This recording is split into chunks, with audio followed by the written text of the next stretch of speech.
Bonjour les amis et bienvenue sur la chaîne des oracles et des fées, et je suis très heureuse de vous retrouver en cette fin juin pour vous faire une présentation d'un jeu que j'ai découvert, que je ne connaissais pas, qui s'appelle l'oracle céleste Astrokif, qui est de Julia Salomé et qui est illustré par Sandrine Fourier.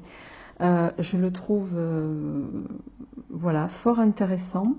Donc j'avais envie de vous le partager. C'est un jeu donc de 70 cartes, avec un livret magnifiquement illustré. Je vais vous le présenter, très détaillé aussi.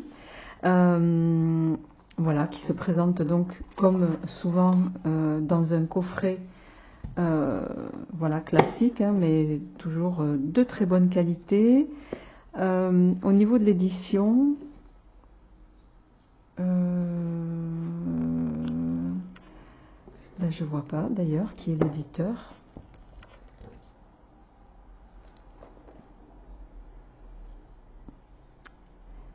Ok. Eh bien écoutez, le lotus et l'éléphant peut-être, ça doit être ça l'éditeur.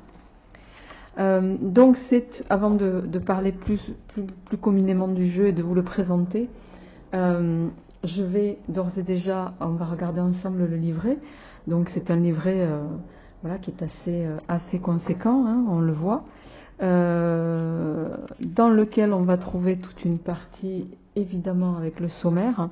Alors ce jeu il est fort intéressant parce qu'il va y avoir bien sûr une partie dédiée au tirage. On va y retrouver toutes les cartes des signes astro. On va y retrouver également une partie avec les éléments, le feu, la terre, l'air, l'eau évidemment, les astres, les maisons, les transits planétaires et les cartes complémentaires qui sont quand même aussi assez conséquentes. Donc je le trouve très intéressant de par ce biais-là. Alors je ne vais pas rentrer dans le détail du livret, mais pour vous laisser aussi un peu l'envie de peut-être le découvrir vous-même.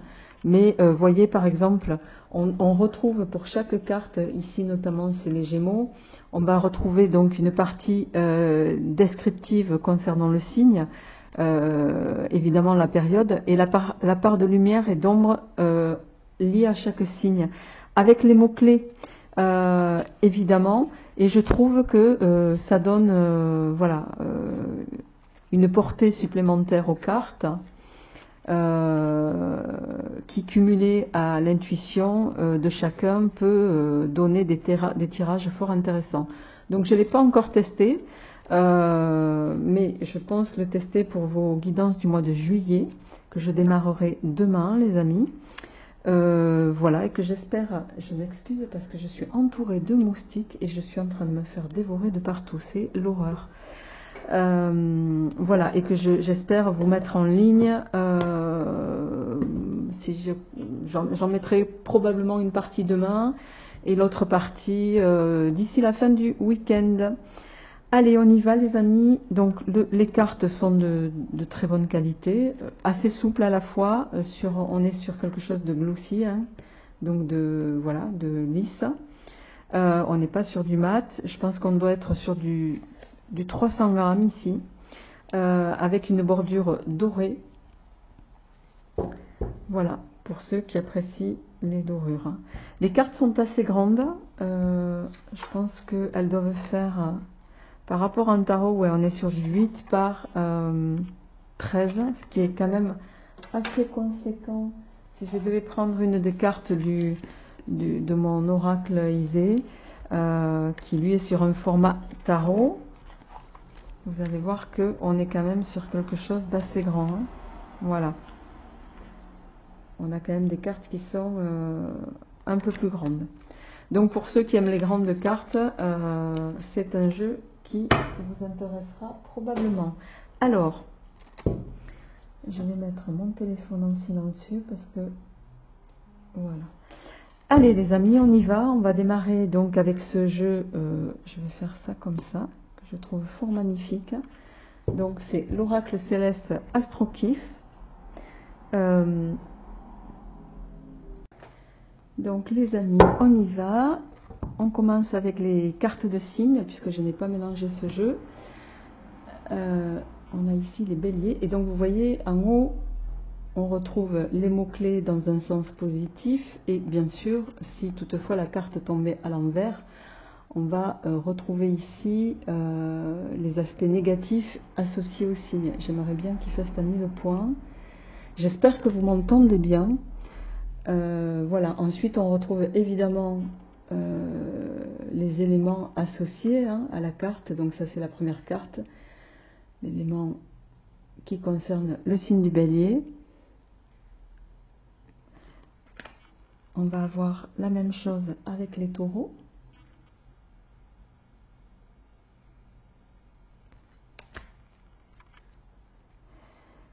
Les Gémeaux, et je tenais à vous le présenter ou à vous le partager parce qu'il est assez rare d'avoir sur les cartes de signes justement des mots-clés avec autant d'éléments qui peuvent permettre voilà, une lecture aussi en partant des cartes de signes. Le Cancer. Après, libre à vous de voir si vous souhaitez les introduire dans vos guidances. C'est vrai que moi jusqu'ici je ne prends pas les cartes de signes dans un tirage, mais voilà, rien n'est figé, rien n'est fixé, j'écarte rien de fait.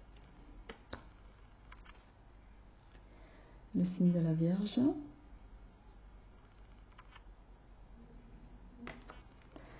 La Balance.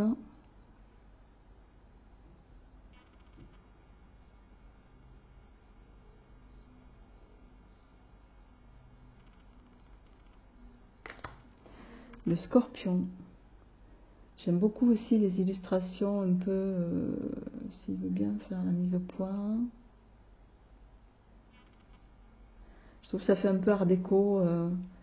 Voilà, il faut aimer le style, c'est différent de ce qu'on peut voir habituellement, c'est coloré. Et moi j'aime assez tout ce qui est coloré. Je trouve qu'on a besoin de couleurs, particulièrement en ce moment.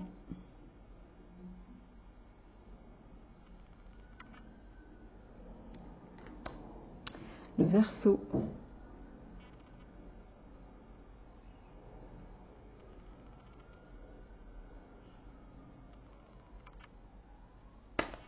Le Poisson, ou les Poissons plutôt.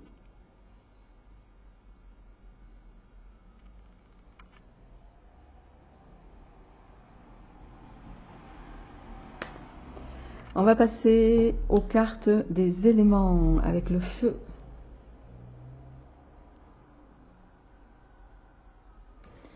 Si vous voulez bien faire la mise au point, voilà, ça m'aiderait. Le feu, donc, où on va retrouver bien sûr les trois signes associés à l'élément feu, Sagittaire, Bélier, Lion. Et même chose ici, on va retrouver, en tout cas pour le feu, la carte avec les mots-clés. Donc ici, créativité, désir, commencement pour les aspects positifs. Et dans un aspect négatif, on va retrouver l'imprudence, l'ardeur, la violence. Donc, pour l'élément feu, l'élément terre, avec la nature, le matériel, la durabilité. Je ne vous lis pas tout, sinon pour ceux qui veulent en faire l'acquisition, vous n'aurez pas le plaisir de le découvrir dans les détails. Nous avons ici l'élément R, l'élément eau,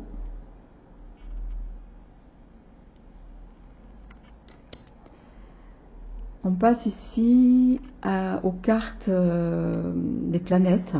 On va retrouver ici le Soleil,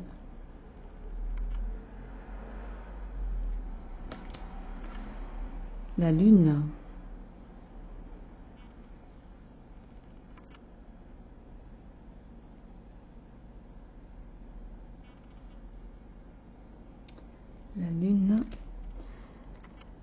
la planète Mars,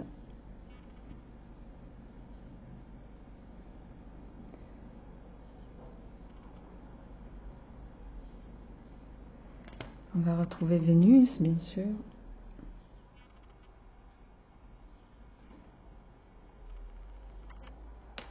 Mercure.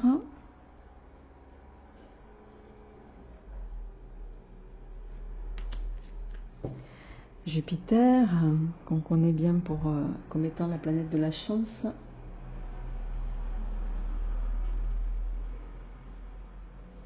La chance dans ses aspects positifs. On a Saturne.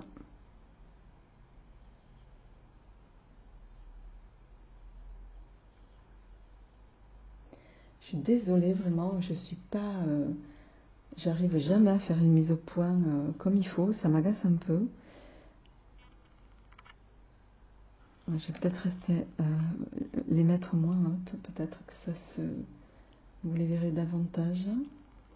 On a Uranus.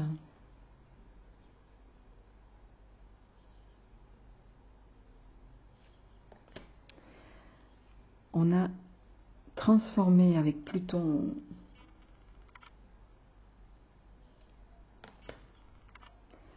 On a Neptune.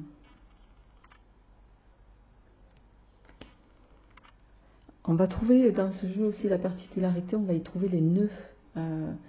Les nœuds, ici il s'agit du nœud nord. Au niveau astrologique, pour ceux qui sont... voilà, qui ont connaissance de l'astrologie à un niveau élevé. Je trouvais ça intéressant aussi. Le nœud sud.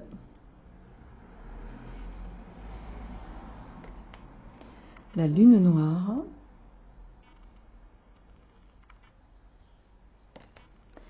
On va retrouver Chiron.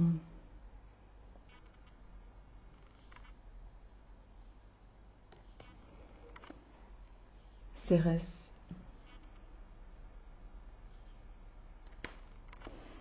Et là, on va commencer à entamer les cartes, les cartes en complément. Alors, on a la carte ici, la carte numéro 1. Alors, les cartes n'ont pas de nom, elles ont des mots-clés par contre. Donc ici, on a la carte de la personnalité. Je vais les appeler par le premier symbole en haut à gauche, le premier mot. La possession.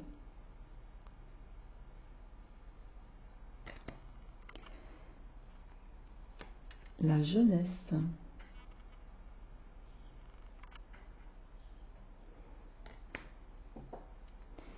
Les racines.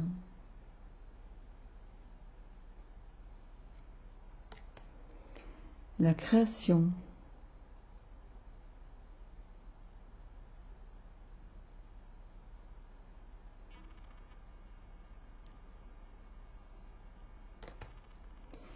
La santé.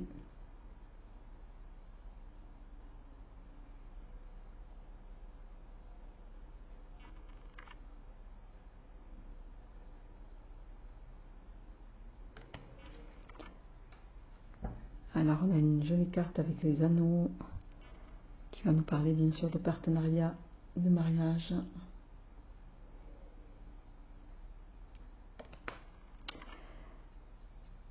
Alors ça c'est une carte qu'on ne trouve pas dans tous les jeux, pas sous cette forme en tout cas, on trouve souvent le pentacle inversé, mais là c'est le symbole de la Ouija. Et vous voyez au milieu il y a oui, non, et voilà, les symboles, les fins et les commencements, l'invisible.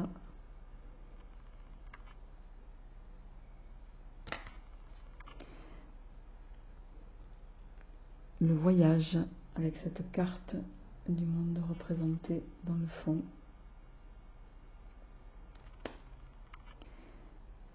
Les accomplissements. C'est à la fois subtil parce que il faut être attentif aux détails. On a ce personnage qui est sur évidemment l'emplacement numéro 1, qui tient aussi dans sa main voilà, une médaille, que si effectivement on n'est pas attentif aux détails, voilà, on peut passer à côté, même avec les mots-clés. Le collectif.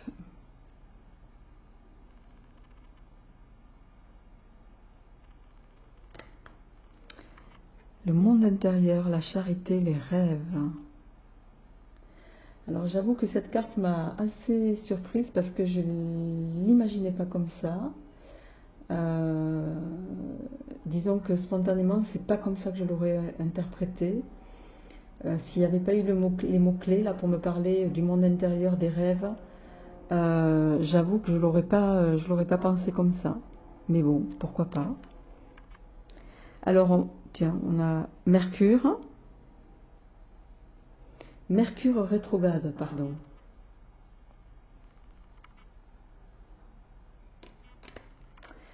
Retour sur Saturne. Donc ça, c'est les cartes astro complémentaires avec quand elles sont rétrogrades ou pas. Et l'interprétation que ça suscite. En ce sens, ce jeu est très intéressant aussi. Retour de Jupiter. Éclipse solaire.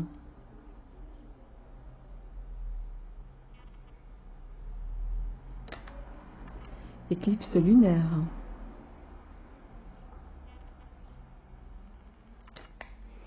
Nouvelle lune, bien sûr, on va avoir toute la déclinaison des lunes. Pleine lune. On a les cartes des saisons avec ce magnifique tournesol et l'été. Alors ça, c'est les seules cartes où il n'y a pas de mots-clés, mais pour marquer une temporalité, c'est toujours intéressant d'avoir les saisons. L'automne, l'hiver et le printemps, avec ces hirondelles aussi qui sont illustrées en fond. L'étoile de l'homme, ou le consultant, la consultante. L'étoile de la femme. La destinée. Et là, il n'y a pas de mots-clés, vous voyez. Le ciel. Alors, je n'ai pas encore ouvert le livre pour appréhender tous les sens liés aux cartes, mais voilà, parce que très souvent, je ne veux pas me laisser influencer par ce qu'a voulu nous notifier l'auteur, mais par aussi respect du côté créatif, je vais quand même évidemment y jeter un œil de manière plus approfondie. Chronos. La réussite.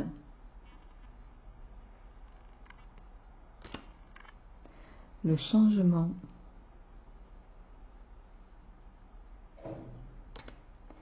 Le bonheur.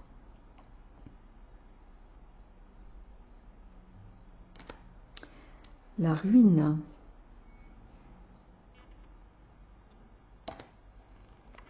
Les ennemis. La trahison.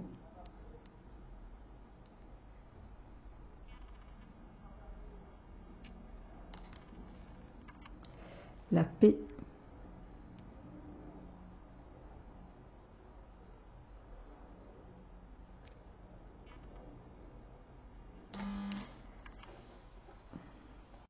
Alors, excusez-moi, les amis, bien sûr, on a sonné chez moi, donc voilà. Alors, on continue, je vais essayer de recentrer un petit peu. Pour terminer, donc nous avons la naissance,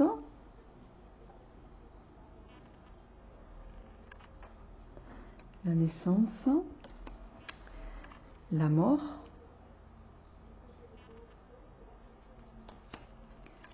la porte, et pour finir, nous avons le guide. Voilà les amis, ce jeu donc de l'oracle céleste que je trouve magnifique, voilà, et que je voulais vous partager. Voilà, si vous ne le connaissez pas, ben, je vous invite à le découvrir. En tout cas, c'est avec plaisir que je vais l'utiliser pour les guidances.